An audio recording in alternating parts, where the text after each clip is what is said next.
I'm Kara Ray, founder of Ambitious Moms Balancing Business and Babies. I'm a mother, a stepmother to 3 beautiful children. I'm a wife and a proud entrepreneur. I'm a mindset coach specifically for mothers who desire to strip the mom guilt and own their ambition in business and family life. The Powerful and Uncensored Mompreneur podcast is for the ambitious women and mothers who are ready to rise together and empower one another. Get plugged in each week for unfiltered and uncensored conversations between myself and industry leaders who support you, have unwavering points of view, and empower women to believe in themselves. We will be discussing business, spirituality, energy, strong points of views, manifestation, and what I like to call breaking the stigma topics. Conversations that will no longer be silenced. This is a safe place to reclaim your power of being a woman. Let's dive in.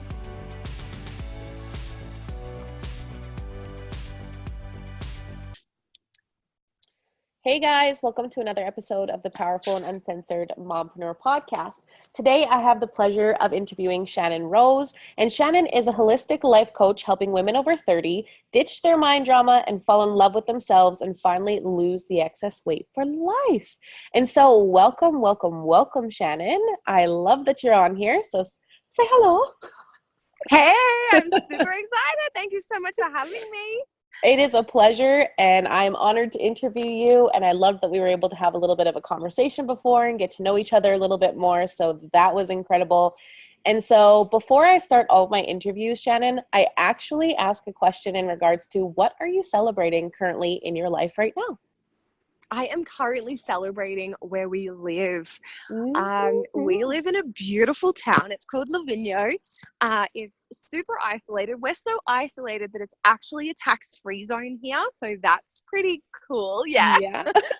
I mean, like, we still have to pay taxes, but like everything's duty-free, so it's pretty fun. Mm-hmm. But I'm celebrating the fact that we are here, and I'm in love with it because when we moved here 6 months ago, I struggled because it was so isolated. And as you know, I have 2 young kids, and we didn't speak a drop of Italian except for ciao. Yeah. That doesn't get you very far though. And so I'm actually the last couple of days, and it's so funny that you asked that question because the last couple of days I've just been overwhelmed with love for this place. Winter has started. The town is so beautiful. And yeah, I'm just really, really thankful that we are here and we get the opportunity to be here. So that's pretty cool. That's beautiful. I honestly, when I found out where you lived, when you had met, I was like, oh my goodness, that is beautiful. I had looked up pictures. Did you? Oh my Yeah, God. I did. Good girl. I am all about new places and learning where to go to travel and going to places that not everybody goes to. And so, yeah, where you live looks absolutely gorgeous. Not everybody comes here. You got to get your booty here. And Seriously. So, Shannon, can you tell us a little bit more about what you do? Because I'm going to ask you some questions in regard to like mindset and manifestation and a few things behind that. So tell us a little bit more about what you do in depth and what inspires you. And yeah, then we'll just dive in. Okay, this is probably going to sound a little maybe self-indulgent, but I'm going to say that my own journey inspires me because I know so many other mums out there that are either about to go through what I have gone through because they're about to have a baby, or they are right in the middle of it. I don't just work with mums. I work with all different kinds of women over the age of 30 who are struggling to lose the excess weight, but their weight is actually causing them to hold back in life, to hold back in their relationships, to hold back in their business, to hold back in the way they be a mom. And the mind drama that is actually associated with carrying that weight. Mm-hmm. So I help them fall in love with who they are right now today. And from that place, we ditch all the mind drama and along the way we shift the extra kilos, then they learn to love who they are, they regain their identity. And the really big thing that I love the most is that they regain their entire life. Mm-hmm. And that is, yeah, that's sort of where I go with it. Love it, because I want to touch on this because that actually works so well into what I want to ask you in regards to like mindset. And how do you agree with me how there's so many women and mothers that put these limiting beliefs on themselves about when they can do XYZ? Like, I can't go and lose weight until I do this, or I can't go and put myself first until my children do this. Do you believe that? Do you have a lot of clients that I guess struggle with that? Yeah, they struggle with that. It's sort of like, so my background is strength and conditioning and nutrition, and we used to own a gym. Mm-hmm. So it's sort of like when the women would come in and say, hey, look, I'm just going to get fit and then I'm going to come to you. That's a limiting belief, because the reason that you're coming to me in the first place is to get fit. Mm-hmm. And it's so funny that you say that, because I'm actually just working with a potential new client. We're backwards and forwards at the moment. And she would like to start working with me in 8 weeks when she shifts a little bit more weight. And she's ready. And I said to her, like, babe, you are never going to be ready if you're getting the inclination now, Mm-hmm. doing the work, doing the do's, unpacking all the, can I swear on your podcast? Oh, yes, you can. Okay. Unpacking all that shit that is actually preventing you from losing that weight. Mm-hmm. That's what we're going to work on. Not in 8 weeks' time. You want to do it today. Yeah. Because the longer that you wait, right, the more shit gets packed on top. Yep. Right. And so then it takes longer. The entire process, it just takes longer. There's more emotions there that you need to feel. And the more emotions that you have to feel that you've been suppressing for so long, those emotions are going to be so uncomfortable to move through. The more that you have there, like, that's the hardest part about this whole journey, is that I feel like it's not just about the weight, it's about like everything in general. However, that is generally what women come to me for. But it's also about, like, reclaiming that, the love and the intimacy with your partner, for example. Yes. The longer that you leave something that is, it's like unspoken, the more it festers, the more it gets bigger, the more resentment builds, the more anger, and the further and further and further apart you grow. Yep. But if you just say yes and start to believe in yourself, right? Because those limiting beliefs probably come from a lack of belief or worthiness. Mm-hmm.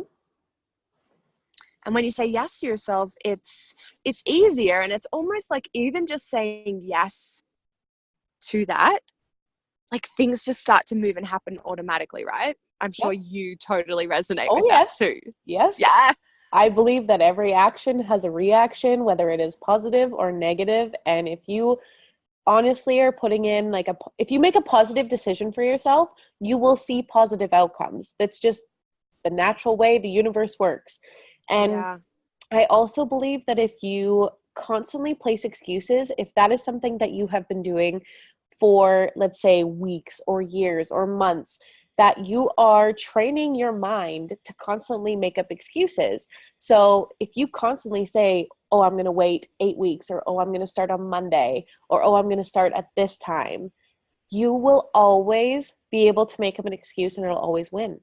But then when you actually start shifting that, and like you said, talking about belief, I've heard so many people say that belief, what is belief? Are you kidding me? You don't believe in yourself? That's where it starts. Well, yeah, but I mean, here's the thing too. I honestly believe, I honestly believe that the majority of the population, they don't believe in themselves. They're just living. They're just surviving. It's not like, because thriving comes from belief. Yes. Right? 100%. Yeah.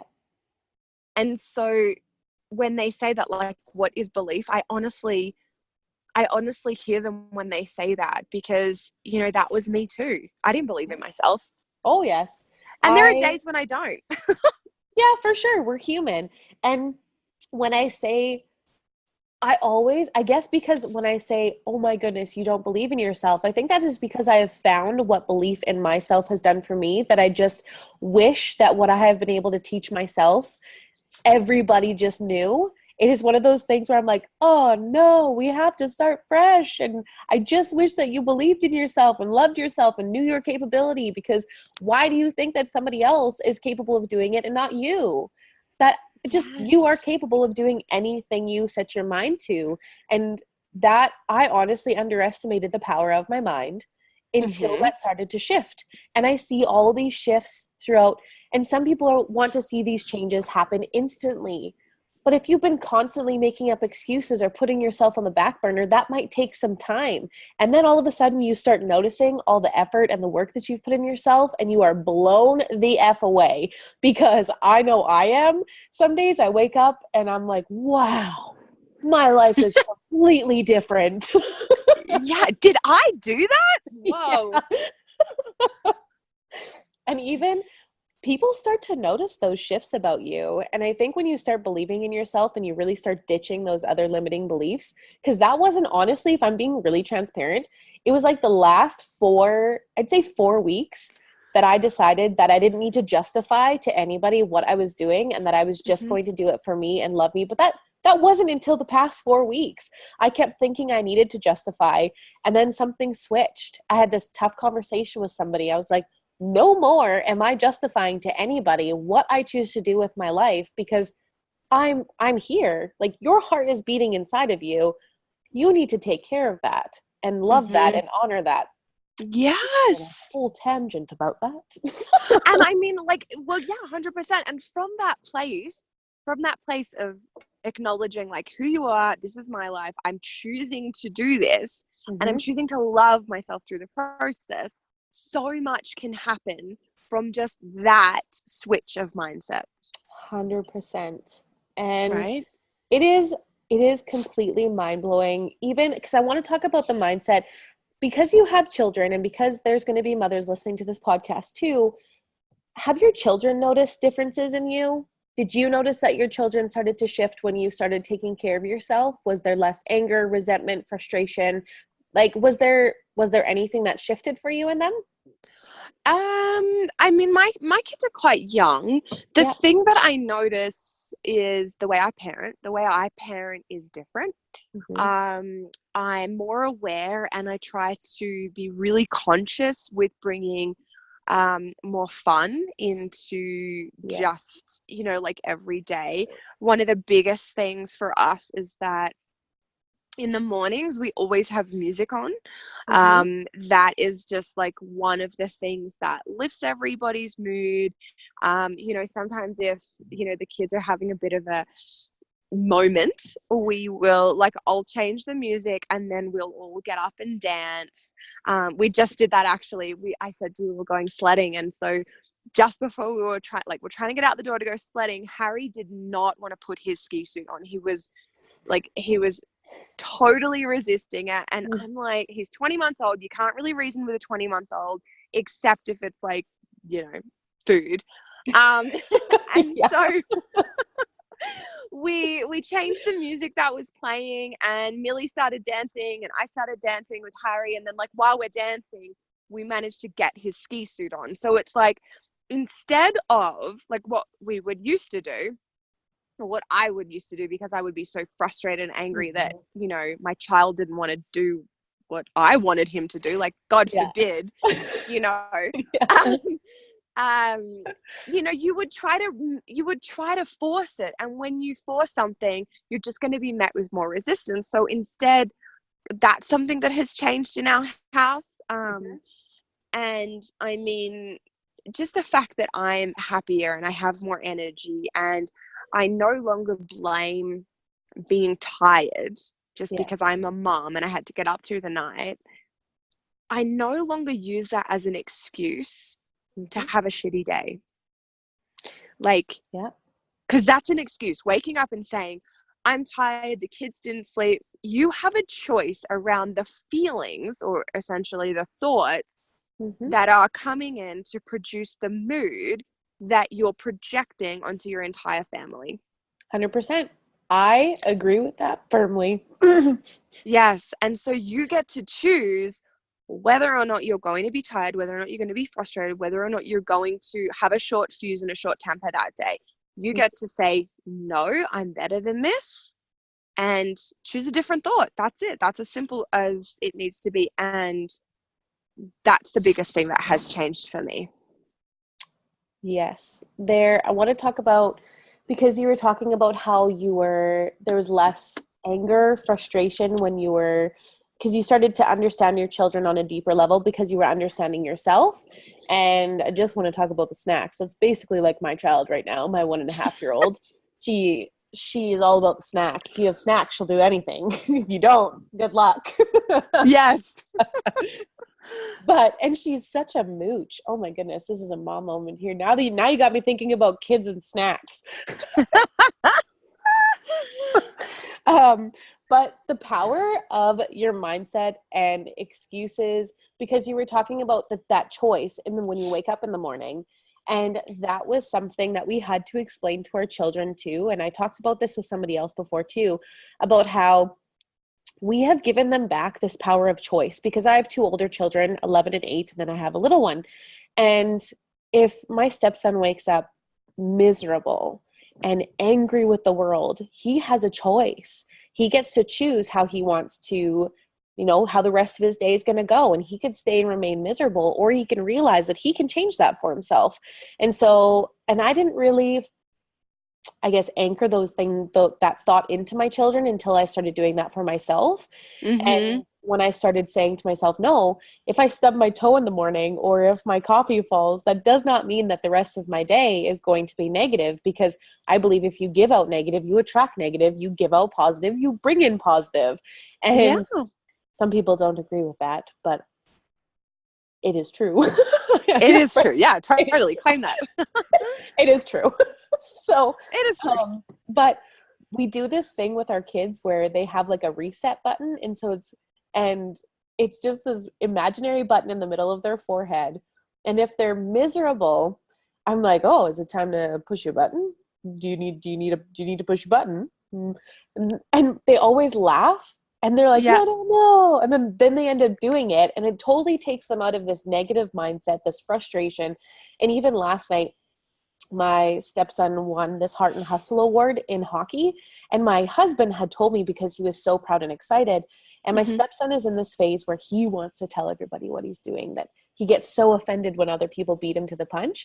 And he was so upset. He was crying. And we just explained to him, we love you. So no matter if you tell us or Dad was just proud, we were proud of you. And he wanted to tell me. And so he wasn't trying to take that away. He was trying to honor you. And it was a completely different shift that we noticed in him, because Chris went to hug him, which Chris is my husband. And so he went to hug him right away. And he just took that all in and was like, okay, Dad, thank you. I love you. And I understand. And so I just think it's so important that you do get to choose, and you get to choose your words and how you speak to yourself, how you speak to your children, because even my children have noticed how I speak to myself and how I carry myself and what I do, because I just have gone to a point where the only words that truly affect me are my own at this deeper level. Nobody else's matters, because I've said this before too. Everybody else's opinions of me are really none of my business. Well, they're not. And I think that that's one of the biggest things that keeps us stuck and keeps us unhappy is that we take so much on and we make it mean something about ourselves when in fact, I would say 100% of the time, the thing that you're making it mean about you is not true. Yes. You actually made a post the other day about the power of our words and the things that we say to ourselves, and would we still be beautiful if we actually had all these words painted on ourselves? That's right.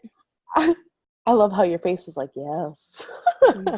But I want to chat about that a little bit, because I really think people underestimate the power of the words they told themselves, because even before I used to look at myself in the mirror and hate every single inch of my body. I would hate everything I looked at until I started shifting that. And one day it literally started with my teeth. I was like, hey, girl, you got some nice teeth. Yes. It has literally exploded, where the one day I looked at my husband and said, hey, I actually kind of have nice curves. I kind of have nice hair. And he's like, yes, you always have.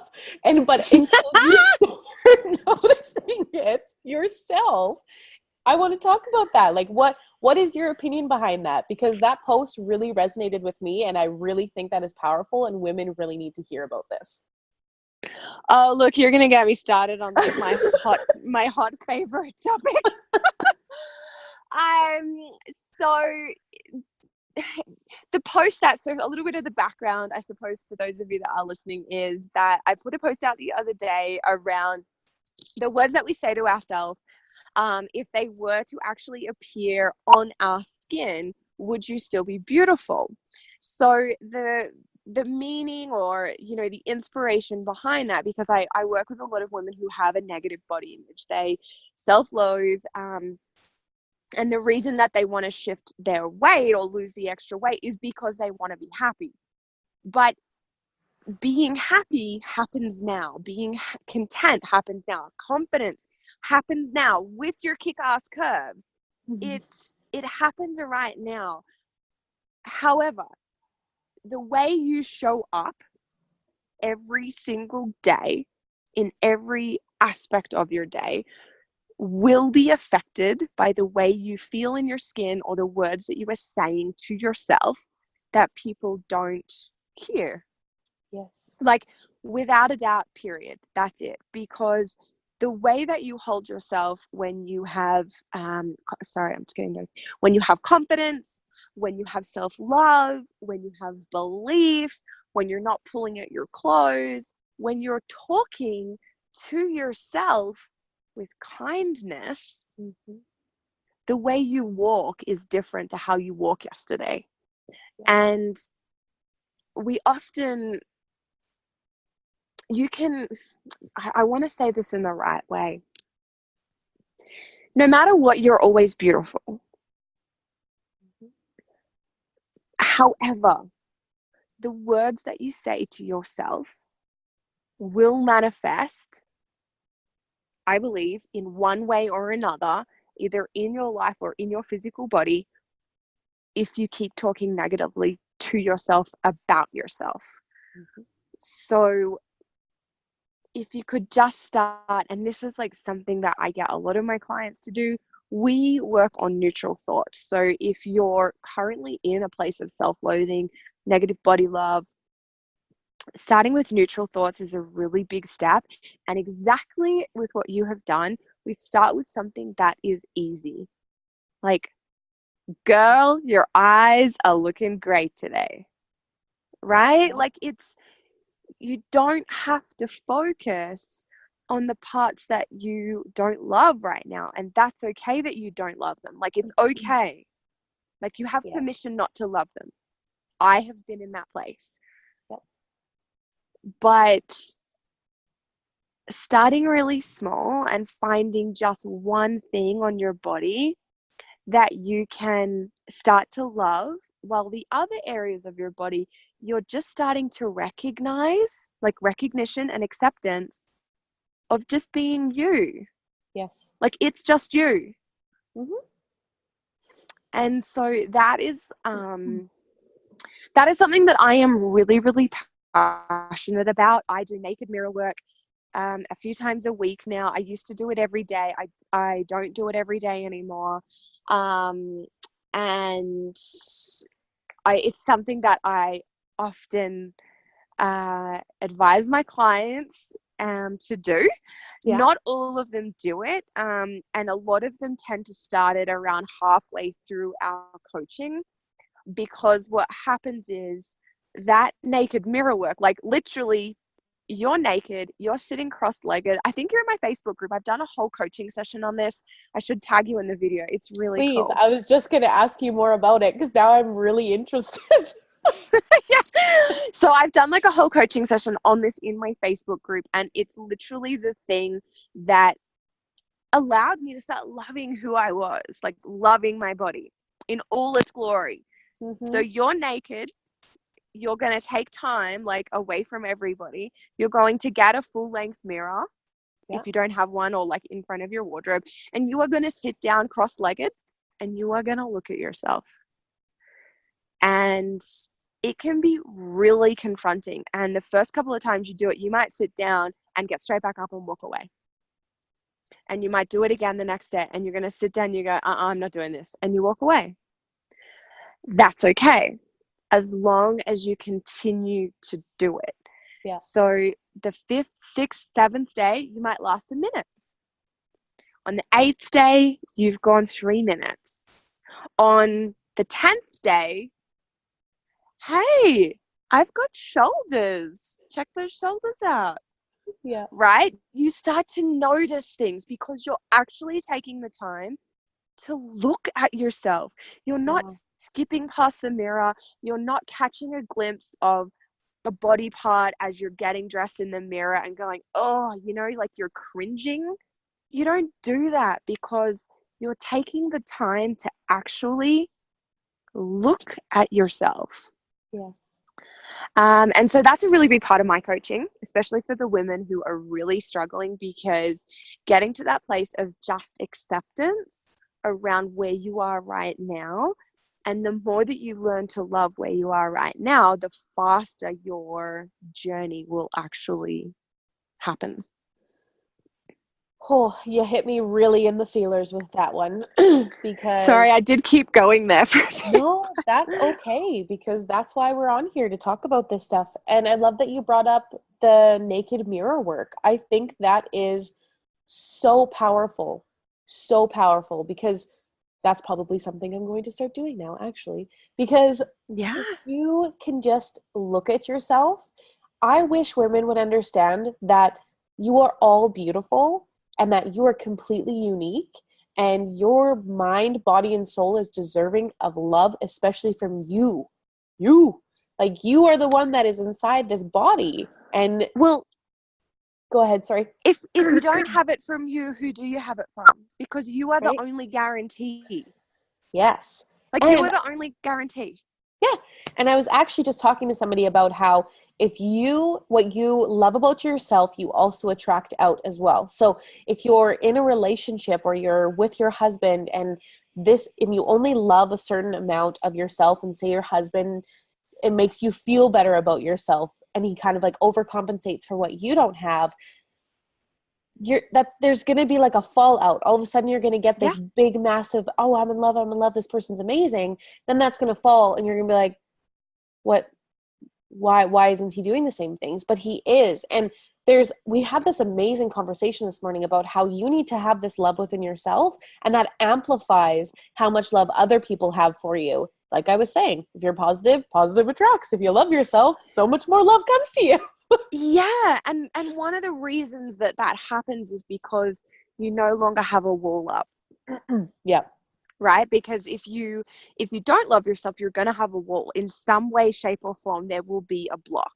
Yeah. And like, for example, for mums who are in that postpartum period when your body is not the same as it was 9 months ago, Oh, yeah. and maybe like 8 weeks down the track, or even sooner, depending on your husband, like, he might want to have sex, and you're like, you ain't going anywhere near this because, like, right now, like, I don't love it.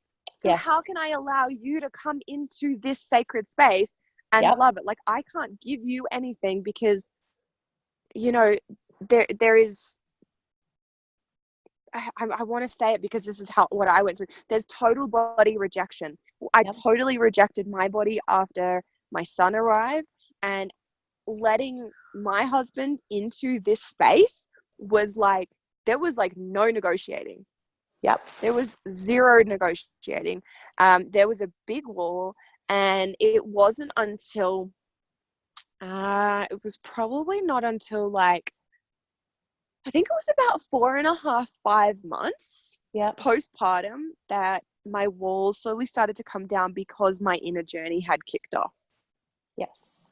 I relate to that, pardon me, so much because I put up a huge wall after I had my daughter. I Giving birth to your children is a whole experience in itself that you don't you do not know what is happening or what is going to happen if you've never had a child before. And even if you've had more than one, I've been told it's all different. And so it's still a Mm-hmm. new experience each time. And when I had her, I was ready to have her. I wanted her to be there and experience everything. And I was so self-conscious while I was pregnant, and I was so self-conscious about the weight that I was gaining, that once I had her, I was so focused on I needed to lose this, I needed to lose that, I needed to lose the weight, I needed to become better. And I I was completely closed at allowing my husband to come anywhere near me. Mm-hmm. For one, I was in a lot of pain, and it was Mm-hmm. very traumatic. Mm-hmm. That trauma stayed. I didn't allow myself to heal and release that. I kept that for Mm-hmm. so long. So even Mm-hmm. to be intimate with my husband, I Mm-hmm. thought that it was going to be one of the most painful experiences, and I was just Mm-hmm. not open to it.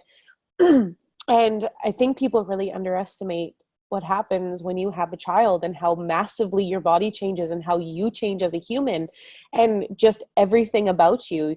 It's We were just talking about this before too, how all of a sudden you step into this, you have this routine that you knew about and that you were comfortable with, and all of a sudden this baby's like, hey, you don't got any routine anymore, and this is my life now.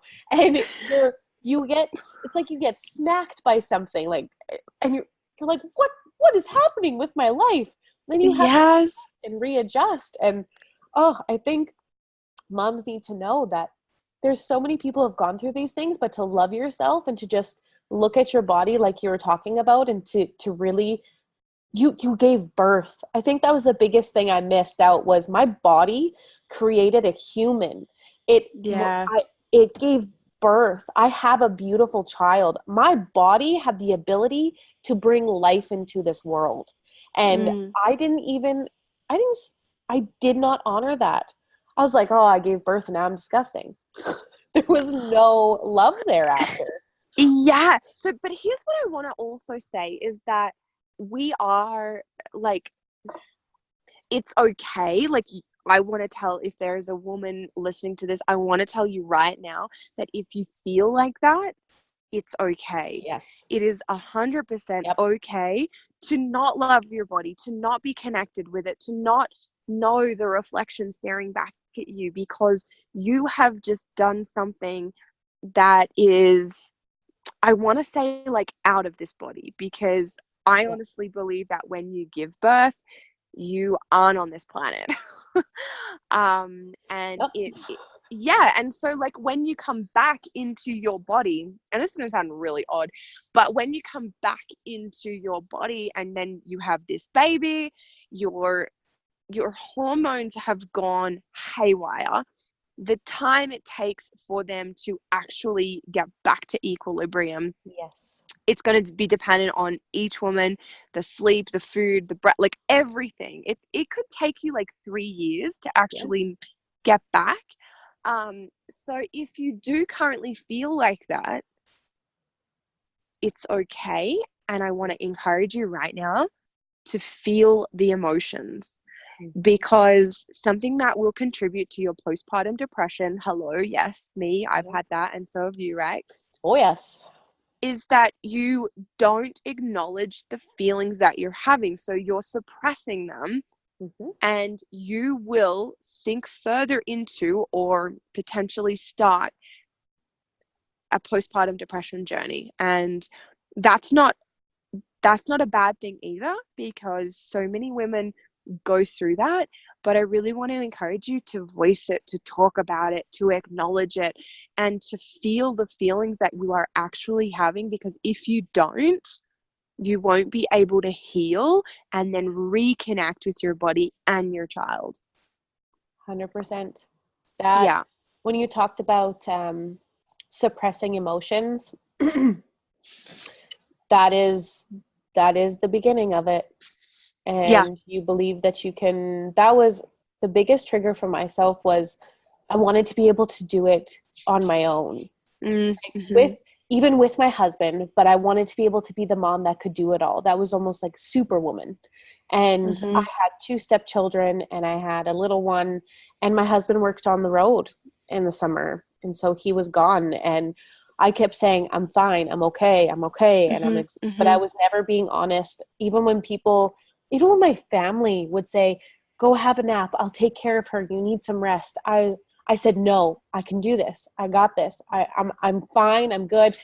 And if anybody on here is listening to that and resonating with that, that is also normal. And that happens as a mom because you want to be able to be the provider. That's what you feel you need to do. But Yeah. I really encourage you to take the help because it gets Yes. easier. And don't be too proud to ask Yes. for help. Like Yep. that would be, again, like, do not be too proud. Let that ego go and Mm-hmm. say yes. Say yes to making meals when they want to drop meals around. Say yes to taking a nap. Say yes to having the laundry done. Just say yes. Yeah. And I remember clear as day when all of a sudden I wasn't able to breastfeed. I was able to, and I had a milk supply, and then it just died. And that was soul crushing for me because Mm-hmm. I felt that my body had failed me in some way because I had this Mm-hmm. idea that I could only breastfeed. And so when I was introduced to the formula world and I had to walk into the store alone and figure out what to give my child and what was the best, I remember standing there and feeling so empty and so lost and so confused that I started crying in the middle of Walmart. And I had this Oh, tiny baby who started crying, and I had to leave the store because I didn't know what to do. I remember looking at the formula, and it was the easiest instructions, but because I overthought it all, yes. I could not know. I didn't know that I could literally take the canned formula, put the can in, and 2 cans of distilled water, and ta-da, it was fine. To me, Mm-hmm. that was a big job, and I couldn't figure it out, where my mother-in-law had to come to town and she had Mm-hmm. to help me and teach me how to do it because I thought that one Mm. process was so overwhelming. And I still remember being like, not being able to breastfeed was so soul crushing. I would sit in a corner and bawl when somebody was giving my child a bottle because I felt so much failure within myself. And then everything started to build and build and build. And I still remember the look on my dad's face when he looked at my husband and said, something's going on. I don't know what's going on, but something is going on with my daughter and she needs some help. And I did, Mm-hmm. because mine hit so fast. It was as if I woke up one morning and I was hit by a bus. Mm-hmm. And my stepdaughter came up to me, my husband was gone, and I guess I had been crying all day. All day. And she looked at me and said, "Are you okay? You haven't stopped crying." She was 7 at the time. Mm. And Yeah. I that's when I realized that something was wrong, and that Mm-hmm. I told my husband, like, I need help. Mm-hmm. Gosh, this episode's going to make me emotional. And I did that. And so if there's any women that are listening and that need help, it's okay to be honest about needing help. Mm-hmm. Because if I didn't, I remember screaming at my little baby because she would cry and Yes. Yes. I couldn't do anything. And I felt like nothing was working, and I would scream at her, and then I would cry because I screamed at a baby that just was hungry or wanted her mom. And I remember just screaming and saying, "Just shut up, I want sleep." And then I broke because I was like, I can't believe I just did that. I can't believe I just screamed and swore at my child. Like, it is such an overwhelming thing that I encourage women to, like, get the help if they need the help, and that it is normal that Yeah. this stuff happens, and that Yeah. you're human, and that your child still loves you and everybody around you. But, like, if something's happening, stop pushing that away. Because I remember running Yes. into my friend. I had gone to the doctor finally, and I remember my doctor looked at me and he's like, "Holy crap." He's like, "A week ago I saw you, and this was not you." He's like, "I had a hat on my head. I wasn't sleeping. I had bags under my eyes." And he's like, "Something is wrong." And then I ran into my friend outside the clinic, and she looked at me, and she had baby, and she just held me.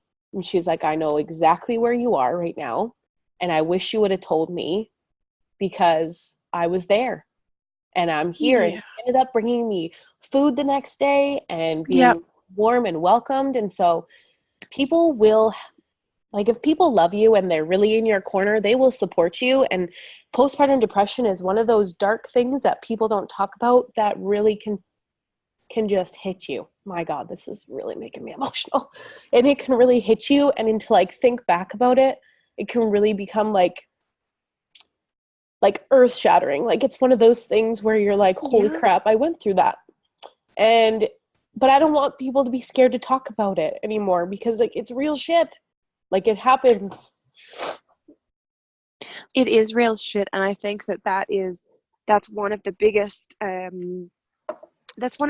obstacles, like as a new mom, to really connecting with your child as well, is when you do push away help, because it is preventing you from getting the rest that you ultimately need. And one of the biggest things is, how your tiredness and lack of sleep is contributing to all of those factors, potentially, breast milk supply diminishing, and then your mindset as well, the thoughts that you're having.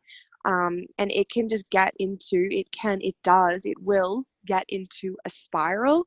Yep. And then eventually, exactly like your story. And I actually got admitted into the pediatric unit. I took Millie. My breast supply also dropped. And she was hungry and she was screaming, and we found ourselves pretty much for about 3 weeks every week in the sleep clinic, because I was like, something's wrong with my baby, she just won't sleep. And eventually I actually took her into the pediatric unit at the hospital, and they ended up admitting us purely because I needed sleep. And they said, there's nothing wrong with your baby, but you're staying here, we're not letting you go. And it was one of those like lowest of the low. I felt like saying, like a bus had hit me. How dare someone tell me that I need sleep? I have totally got this. And my mom came up, she drove like 3.5 hours to be with us. And the hardest thing about that was that they were actually so worried about me at that time that they forgot to really check out my baby, she was currently underweight at that time. And they didn't put 2 and 2 together, that the reason that she was screaming and that she's actually underweight is because she was freaking hungry. Yep. So very, very similar. Like, don't let it get to that point. Yes. That is like the biggest thing. And like, I think more women need to hear this story. And it's so funny that we're talking about this and how we've got onto this. But I just had a retreat in Koh Samui recently, 5 nights. It was beautiful. One of the ladies there, through her journey, she had been through very, very bad postpartum depression, so bad that her mum had to even watch her shower, that she was sort of like right on the brink. And it was something that I picked up in her, that I said to her, you have to be like an ambassador for this. You have come out of something that I hadn't heard. It had got that dark with women. And she's now doing this. So I don't know, maybe I'll hook you up with her as well. Maybe you can have her on your podcast. She's just wonderful. Yeah, she's just in the throes of like figuring out what this might look like, and how she can sort of like be this woman and share her message and support other women through this. Like she's, like a postpartum doula. Yep. This is sort of like the avenue she's going to go down. And are you still connected to me? Yes, I am. Okay, cool. Sorry. And I feel that like more women who have been down this road, they honestly do need to hear more stories like this, because ultimately when you get into that space, you think something's wrong with you. Yes. And there's nothing wrong with you. You're just human. 100%. And I think women really need to hear that, as there is nothing wrong with you. Because I thought there was something extremely wrong with me. Mhm. And I felt embarrassed. I was frustrated. I was angry. I was Mhm. every negative emotion balled into Mhm. this thing. Like it was a whole version of myself that I not intentionally, but that I had created because I suppressed all of these emotions. And then with all the hormones and everything else that occurred, it was something that was out of my control. But there were certain things that now that I know, because we do want to have another child, that there's certain signs and things that I know that I need the help, and that I know that I want my Yeah. husband to be home, that we've had that discussion. So when we want to try for another one, we know that we want to make sure that he's going to be home, that he's going to be present so he can be here and he can help. And Yeah. I'm going to take the help. I'm going to nap when the baby naps this time. I'm going to slow down, because that is something that you need, because while your baby's sleeping, sleep. I wish I listened to that now, because now that I'm Mhm. older and I work from home, I now listen to that. My daughter's a year and a half old, and now I nap when she naps because I need the sleep. And so I wish that was something I did a long time ago, because it would have really Mhm. helped with a lot that was going on with me internally.